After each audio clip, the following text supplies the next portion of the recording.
Are we under the emergency rule now in Surrey? What would it mean to the victims of the extortions? Is it a symbolic gesture or it will really change things around? This is not just a Surrey issue, this is a national issue. So therefore, this is a call for the federal government to help us. We need that help, and we need it very quickly. This, you know better than anybody, Harjinder. This is getting worse every day. Calling a state of emergency is really saying for the federal government, use every tool you can in your toolbox, and it gives them additional tools. It gives them You did mention something about the federal force, RCMP, special unit of RCMP.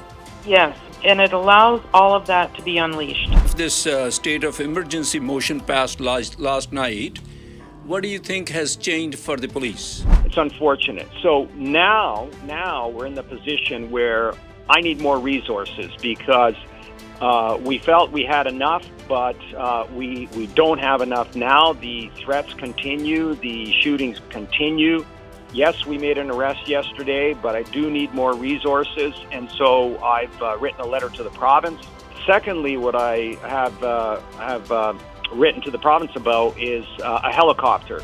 ਫਰੌਤੀਆਂ ਦੇ ਇਸ ਦੌਰ ਦੇ ਵਿੱਚ mayor Brenda lock ਹੋਰਾਂ ਨੇ ਜਿਹੜਾ ਰਾਤੀ council ਦੇ ਵਿੱਚ ਕਦਮ ਚੁੱਕਿਆ ਹੈ, ਇੱਕ ਮਤਾ ਸਰਬਸੰਮਤੀ ਨਾਲ ਪਾਸ ਕਰ ਦਿੱਤਾ ਗਿਆ ਹੈ। ਉਸ ਦੇ ਸਬੰਧ ਦੇ ਵਿੱਚ ਉਹ ਗੱਲਬਾਤ ਕਰਨਗੇ। Her Worship Mayor of Surrey, Brenda Locke. Mayor, good morning. Good morning, Mr. Thind. That motion that you have passed unanimously last night, what would it mean to the victims of the extortions? Is it a symbolic gesture or it will really change things around? You know, it certainly was not a symbolic gesture, and it is something that I think we absolutely need to see. We know these crimes are not something that the city of Surrey can deal with. They are national, they are transnational, and that is why I'm calling on the federal government to declare the state of emergency. It gives them additional tools. It gives the federal government as well as the police additional tools. We also, though, need to see that one lead. We need to see that one person leading this, because right now the province and everybody is doing what they can. I truly believe that. I know, and I talked to the provincial minister. I know everybody is rolling up their sleeves, but it needs to be much more coordinated. Are you asking for the appointment of the commissioner? Because here, whatever the system we have many forces, many groups, and left hand doesn't know what right hand is doing. Is that why you're doing this? Yeah, I don't want to categorize it as left and right hand, don't know what they're doing. But I think with any Okay, let it put it that way, that there's a lack of cooperation, lack of communication between these groups? You know what? I think that's it. It's more the communication. It's more the coordination. It's not that people aren't doing what they can. It's just it needs to be coordinated. There always is a need for one person to lead, one person to be accountable. And in this case, Harjinder, it's really, really clear. This is federal responsibility, because we're talking about immigration issues. We know, and I know you and your audience knows, much of these crimes, probably all of them, are either international students or people that are here that are not Canadian citizens. And so we truly do need to have immigration involved in this. Mm-hmm. We need to have citizenship involved in this.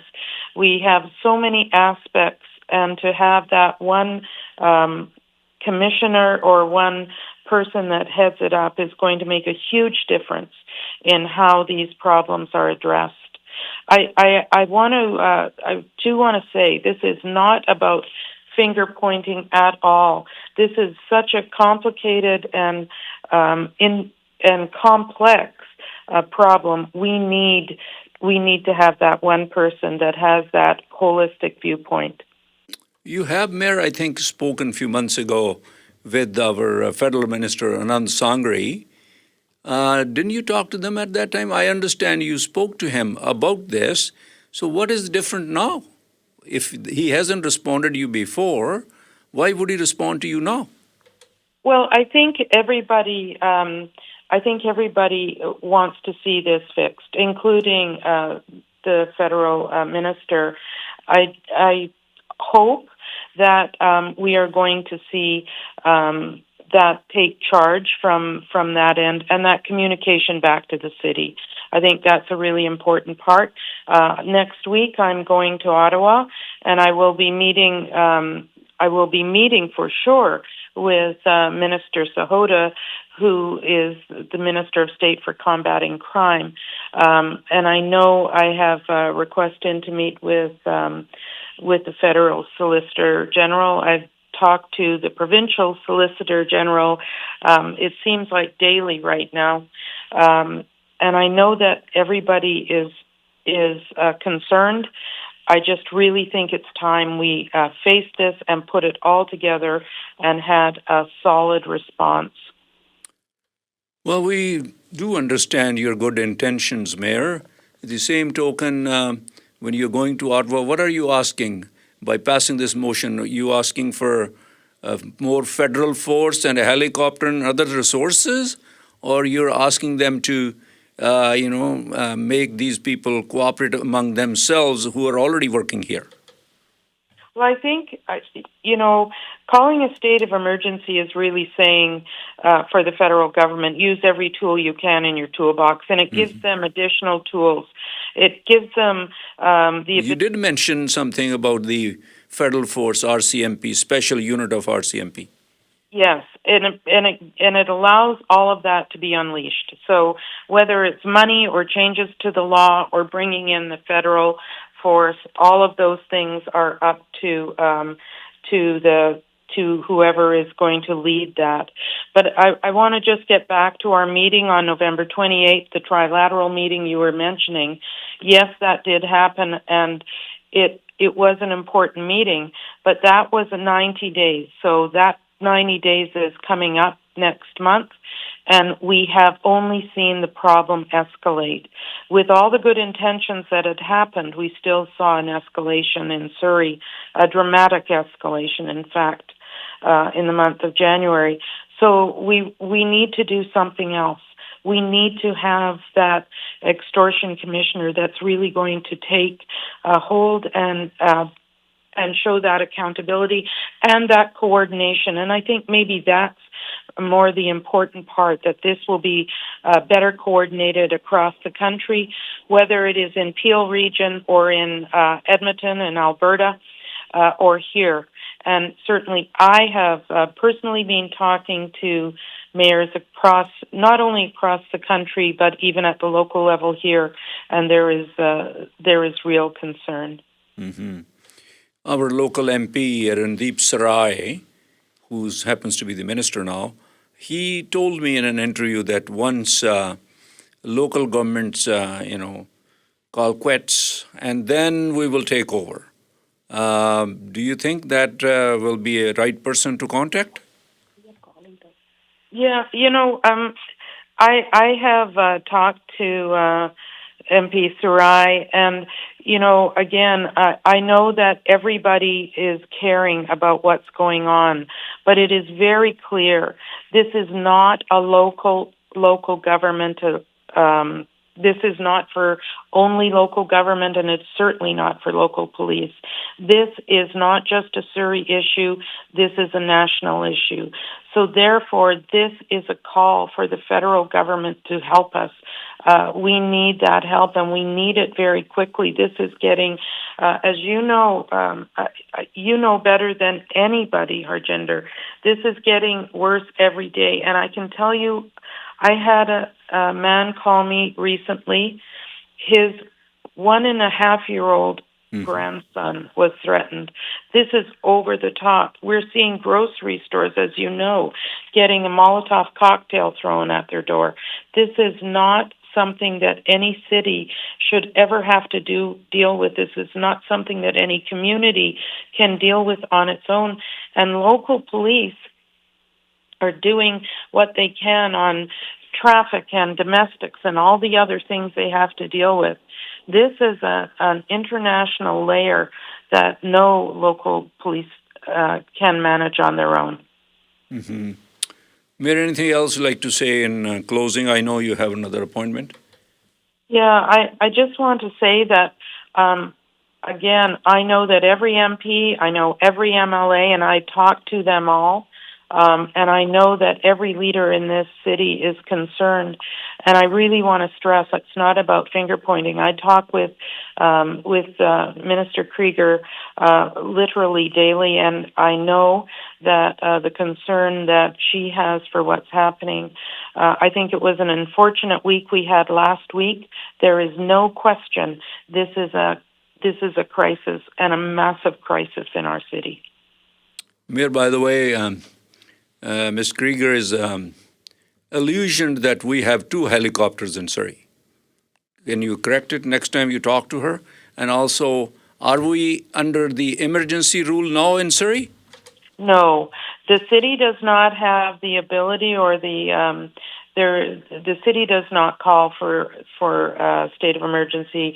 I'm asking the federal government to use their authority to do that. It needs to be a national. This is a national crime. This is transnational, and something that the federal government should do. And I am traveling to Ottawa next week, and I will be talking to them, to the Pacific Caucus, but also to Minister Sahota next week about that very thing. Mayor, we'll look forward to talk to you when you come back. Thank you very much for your time. Thank you. Bye now. Bye. Mayor of Surrey, Brenda Locke ਗੱਲਬਾਤ ਕਰ ਰਹੇ ਸਨ। ਉਹ ਕਹਿੰਦੇ ਕਿ ਸਰੀ ਦੇ ਵਿੱਚ emergency ਨਹੀਂ ਹੈ। ਮੈਂ ਫੈਡਰਲ ਸਰਕਾਰ ਤੋਂ ਮੰਗ ਕਰ ਰਹੀ ਹਾਂ ਕਿ ਉਹ ਇੱਥੇ ਐਮਰਜੈਂਸੀ ਲਾਗੂ ਕਰਨ, ਐਕਸਟੋਰਸ਼ਨ ਐਮਰਜੈਂਸੀ, ਅਤੇ ਇੱਕ ਐਕਸਟੋਰਸ਼ਨ ਦਾ ਕਮਿਸ਼ਨਰ ਜਿਹੜਾ ਉਹ ਨਿਯੁਕਤ ਕਰਨ। ਸਿੱਧੇ ਤੌਰ 'ਤੇ ਨਹੀਂ ਉਹ ਕਹਿਣਾ ਚਾਹੁੰਦੇ ਕਿ ਖੱਬੇ ਹੱਥ ਨੂੰ ਪਤਾ ਨਹੀਂ ਸੱਜਾ ਕੀ ਆ। ਇੱਕ ਪੁਲਿਸ ਅਫਸਰ, ਸੀਨੀਅਰ ਪੁਲਿਸ ਅਫਸਰ ਦੱਸ ਰਹੇ ਸਨ, ਜਦੋਂ ਮੈਂ ਉਹਨੂੰ ਪੁੱਛਿਆ ਕਿ RCMP ਦੇ ਕਿੰਨੇ ਅਫਸਰ ਆ, ਤੁਹਾਡੇ ਕਿੰਨੇ ਆ? ਉਹ ਕਹਿੰਦਾ ਸਾਡੇ ਤਾਂ ਇੰਨੇ ਆ, ਪਰ RCMP ਦੇ ਮੈਂ ਤੁਹਾਨੂੰ ਦੱਸ ਨਹੀਂ ਸਕਦਾ ਕਿਉਂਕਿ ਉਹ ਸਾਨੂੰ ਦੱਸਦੇ ਨਹੀਂ। ਸੋ ਲੈਵਲ ਆਫ ਕੋਆਪਰੇਸ਼ਨ ਇਹ ਆ। ਸੋ ਜਦੋਂ ਮੈਂ ਉਹਨਾਂ ਨੂੰ ਦੂਸਰਾ ਸਵਾਲ ਪੁੱਛਿਆ ਕਿ ਕੀ ਉਹਨਾਂ 'ਚ ਸਹਿਯੋਗ ਦੀ ਕਮੀ ਹੈ, ਫਿਰ ਉਹ ਥੋੜ੍ਹਾ ਜਿਹਾ ਗੱਲ ਕਹਿੰਦੇ ਯੈਸ, ਕਮਿਊਨੀਕੇਸ਼ਨ ਦੀ ਪ੍ਰੋਬਲਮ ਹੋ ਸਕਦੀ ਹੈ। ਪਰ ਗੱਲ ਦਰਅਸਲ ਇਹ ਆ ਕਿ ਇੰਨੀਆਂ ਆਰਗੇਨਾਈਜੇਸ਼ਨ ਬਣ ਗਈਆਂ ਨੇ ਜਿਹੜੀਆਂ ਆਪਸ ਵਿੱਚ ਹੀ ਵੱਖਰੇ ਵੱਖਰੇ ਆਪਦੇ ਕੰਮ ਕਰੀ ਜਾਂਦੀਆਂ ਨੇ, ਇੱਕ ਦੂਜੇ ਨਾਲ ਕੋਈ ਉਹਨਾਂ ਦਾ ਤਾਲਮੇਲ ਨਹੀਂ ਹੈ। ਸੋ ਇਸ ਕਾਰਨ ਕਰਕੇ ਮੇਅਰ ਦਰਅਸਲ ਇਸ ਨੂੰ ਐਮਰਜੈਂਸੀ ਡਿਕਲੇਅਰ ਕਰਕੇ ਅਤੇ ਇੱਕ ਕਮਿਸ਼ਨਰ ਦੀ ਨਿਯੁਕਤੀ ਦੀ ਮੰਗ ਕਰ ਰਹੇ ਹਨ। Mr. Lipinski, good morning. Thank you very much for joining us. Good morning, Harjinder. Thank you. And in the light of this state of emergency motion passed last night, what do you think has changed for the police? Well, I don't know a lot about this state of emergency. I have to get briefed on it, but I do believe that the federal government should look at a number of different things from across Canada. And so, as was talked about earlier, perhaps a commissioner or a czar that would oversee things for all of Canada. We know that extortions occur in Brampton and Edmonton, in Calgary, and of course in Surrey and the extended Lower Mainland. And so when you're looking at criminal code provisions, when you're looking at immigration law, when you're looking at geopolitical, there's merit in having somebody examine those to have a overarching plan about how to best deal with this through the 3 levels of government and the police community. So recently there have been dozens of shootings, extortion cases and calls. So what is the latest update? The latest update, Harjinder, is that we'll be putting out a media release here shortly. And we did make 2 arrests yesterday, and there will be firearms charges against those 2 individuals. It's as a result of our people that are out in the nighttime hours in the high-risk areas, protecting the community, the businesses. And there was a vehicle stop that was made, and we arrested 2 individuals with a handgun. And so there'll be more coming out today. It's still under investigation. A lot more still has to be done. And so later on today, you'll receive a media release. All that to say that we are moving the investigations forward. As you know, we have a provincial task force. Surrey Police has an investigative unit as well. And then we have what's called Project Assurance, which is what I referred to earlier, where we have police officers that work through the night and looking to deter, prevent, arrest, disrupt, and have that presence there. And we were able to be successful yesterday, but more to come on that. These 2 individuals were arrested with the gun. Have you charged them? Yes, they have been charged, and the Crown has approved charges, and we'll be moving forward with that. There's a lot of operational details still that we have to work out, and we're working through with the Crown on a number of different details. And so we need a little bit of time, but we will put out a media release here shortly. Chief, I must appreciate that you are making yourself available now for interviews. There are a couple of things people of Surrey want to know from you directly. First is, how many police officers SPS have? At the present time, we have just about 600 police officers, and we have want to hire 230 more. That'll finish the transition. And we have 2 streams of hiring. One is, as you know, Harjinder, is experienced officers. We obviously need investigators, so we get experienced officers from across Canada. And then the Justice Institute of BC. That's brand new recruits. There's people coming from the community. I'm really pleased with that. Young people wanting to serve the community and give back to their community. Very pleased with that. And I'm also very pleased to see that the Justice Institute has given us more seats. We had 21 recruits start in January. And I think previously to that, we were in the low teens. We were anywhere from 9 to 11, et cetera. And that just wasn't enough for us, but there's competing demands from other police agencies. So having 21 go in, I'd like to increase that to 30 for the May, but we'll see what happens there. But we have 600, and then we need about 230 more. 600 is SPS, Surrey Police Service. How many people, how many officers of RCMP in Surrey? Probably, I don't have the numbers in front of me, but probably about 160, maybe 170. And these officers, RCMP officers, actually have come from across the country, mostly, of course, from BC, from detachments, from Surrey detachment, et cetera. We have a number that came from Alberta, and then we have a few just throughout the rest of Canada. And people come here for a variety of reasons. It's a brand new agency, and it's something to be part of. But also they come here for family reasons, personal reasons. Mm-hmm. Their kids maybe go to school, et cetera, university. So, Chief, you have enough resources, a number of police officers, intelligence support, surveillance tools. You have enough, or anything specifically missing? That's a very good question. So we were, as you know, we had a spike in January here. But previous to that, I was looking over the data for 2025. And going back a number of years, there's always been extortions and shootings, but the numbers were very, very low. And then it was the summertime of 2025, and it really went skyrocketing as far as the threats, as far as the shootings. The BC task force was formed. SPS formed a task force. And then we got to people working overnight, and we reduced the number of shootings. In October, it was 11, but then it went down in November to 2, then it went to 4 in December. And then for some reason, Harjinder, it spiked in January. And I checked across the country, and my colleague in Peel Regional, Brampton, they received a spike as well.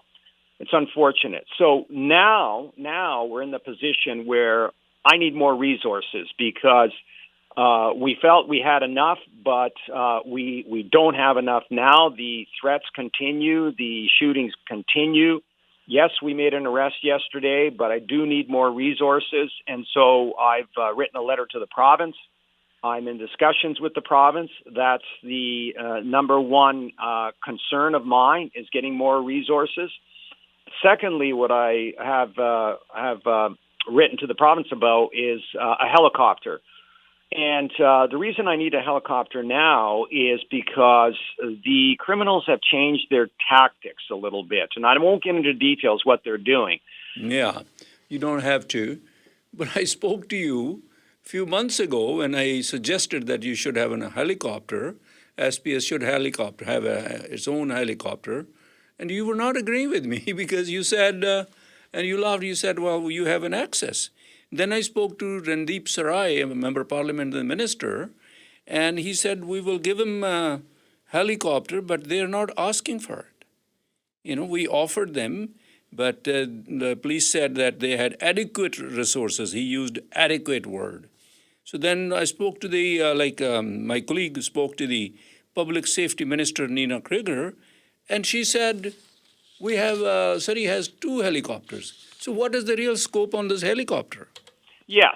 So back then, we weren't in need of a helicopter. And as I said, the tactics have changed by the criminals. Now, based on what they're doing, I need a helicopter. And I'm in discussions with the RCMP about that.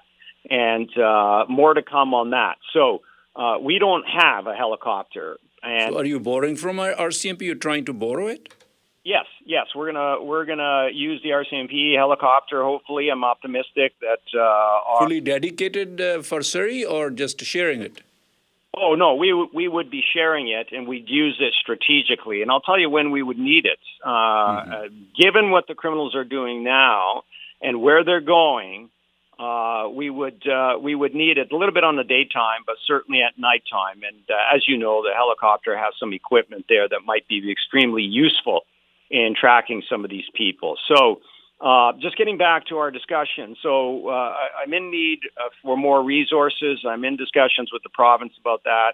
And I have a need for a helicopter, and we're in discussions with the RCMP in securing that for specific nights, days, depending on when we'll need it, and looking at the files and what the criminals are doing and responding to that appropriately. Chief, some victims of extortion are telling me that the police have advised them to relocate, leave town, hire private security. If people are being told to protect themselves this way, what role does the police play then? I understand how the people feel. And, you know, Harjinder, I go out to the community. I went to Pyle Business Center last week, and I talked to victims. Today I will be talking to some other ones. And I really feel for these people, and I see it. I feel it, the anger, the frustration, the fear. And I'm frustrated myself in trying to move these investigations along and to ensure a safe community. What we do with all victims is we put safety plans together. I do not advocate for people to move out, but people make their own choices, of course. But I'd like to work with everybody in putting together these safety plans. Sometimes we have cameras, sometimes we have cars, sometimes on 2 occasions right now in Surrey, we have police officers that stay overnight in front of the locations. So these people have a legitimate fear. Our challenge is, of course, that there's so many threats, so many victims. We have residences, we have businesses, and so it's difficult for us to be everywhere at once, but that is one of the reasons why I'm asking for more resources, to have them in the community, to protect the community. And as we know, most of the shootings occur between midnight and 6. And that's where I need resources. So if you know it's between midnight and 6, then why don't you have a curfew between 12 a.m. to 12 p.m. to in the morning, 12 a.m. to 6 a.m. And why don't you have, people are asking me, I'm just passing on to you what the citizens are saying, that why doesn't police have screenings, check stops between that time? So a couple of things. First of all, with curfews, that's a question for the politicians, whether it's municipal to provincial to federal. Obviously, you need changes in legislation to have that occur. Secondly, is the check stops. We've put out check stops. You'll see them on King George and in and around Newton last weekend, the weekend before. And that's why we need more police officers to do more check stops between, I'll say, 1 o'clock in the morning, 4 o'clock in the morning. And people have a right to feel safe. I work very hard, and my team is, to do that. And it's come to a point now where we need more resources. We're moving the investigations, but we need to prevent, deter the criminals, and we need to ensure that there is safety in the community. And if that takes more resources, I will ask for more resources. So we're working on that now with the province and looking at moving things forward. And hopefully, optimistically, we'll get some more arrests in the weeks to come. And Chief, I understand you are under investigation yourself for those Morgan Creek issue where Linda Annis has asked you to remove the, counterattack people, and your text messages were made public. So,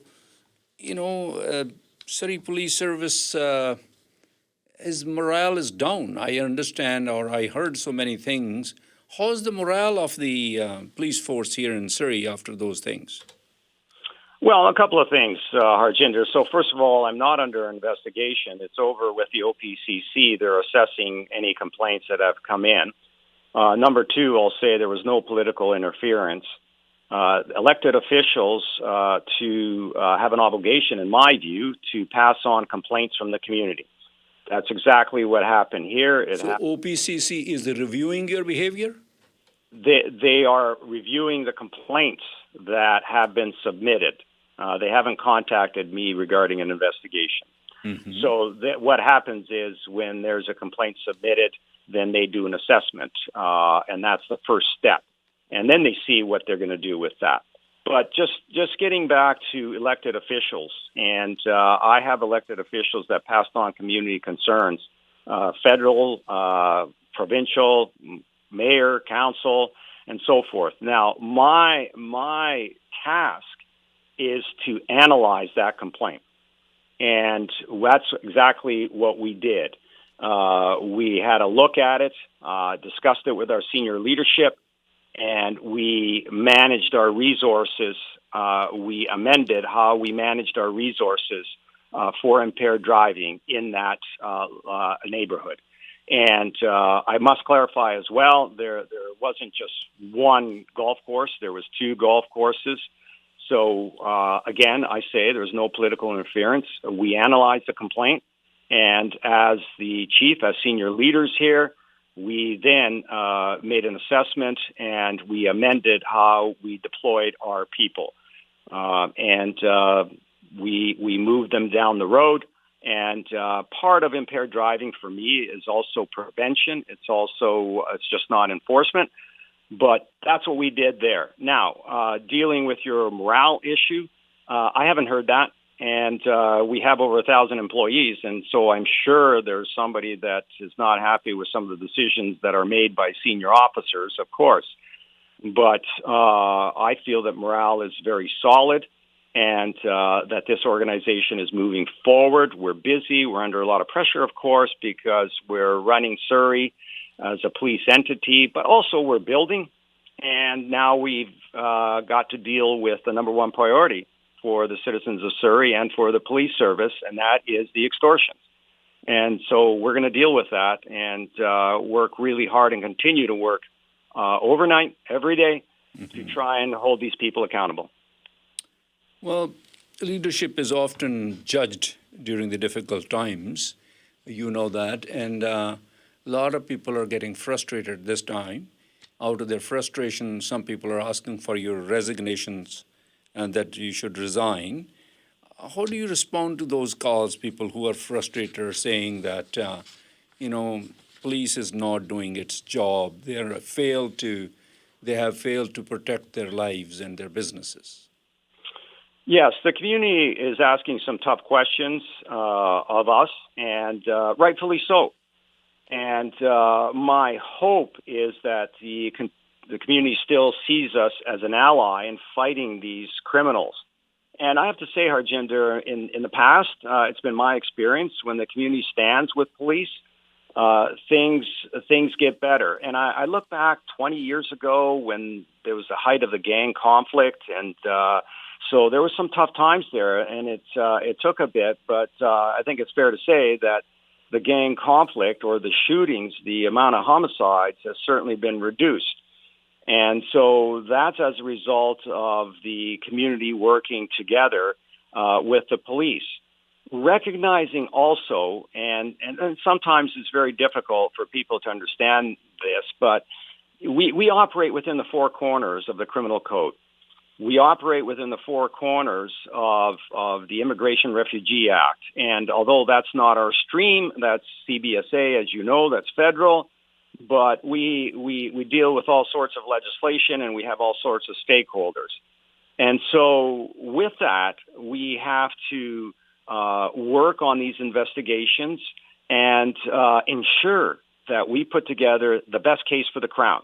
The tragedy here would be if corners were cut and the law wasn't exactly followed and somebody was released after trial and so forth.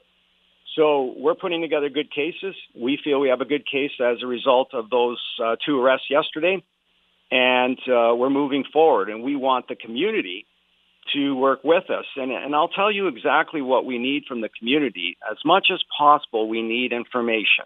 Mm-hmm. And we are getting information, but I always say when I do these interviews that if you see something, let us know. If there's something suspicious, if you know about a gun, if you know about somebody that's talking about extortions or wanting to extort somebody, let us know. There's ways, and this is an important message, there's ways that we can protect that person coming forward.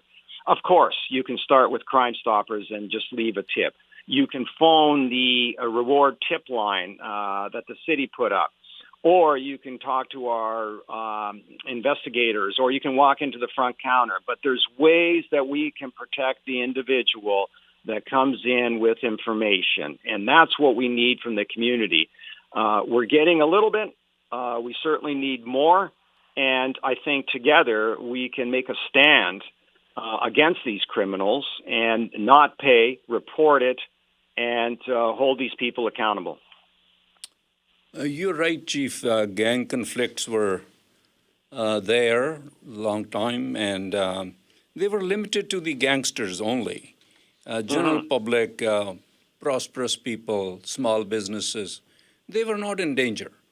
They were fighting among themselves. But now what's happening is the residents who feel less protected than the RCMP time. So that's the problem. That's why these things are coming time and again. Are you in favor of, I am sure you respect the law, are you in favor of the self-defense law if the reasonable force is used? Yeah, well, there's a couple of elements to that. So number one is it's sometimes called stand your ground law. It's quite prevalent in the United States. As we know, you can carry, in certain states, you can carry firearms. As a principle, as a philosophy, I'm not supportive of that. They have those laws because people are allowed to carry firearms freely. Let's talk about Canada and Surrey. Yeah. And so I'm not supportive of people arming themselves. I'm not supportive of people shooting. I understand the situation. I understand why they're doing that. But it is extremely dangerous, Harjinder, extremely dangerous. And to have, a gunfight in a neighborhood, it's extremely dangerous. But I do understand how people feel. The laws at the present time prohibit that. This is also a good question for the federal MPs. Of course, they're in charge of the criminal code or any federal legislation. And so I caution people, we're doing the best we can out there. I want to put more resources out there. Mm-hmm. I want to use other strategies out there.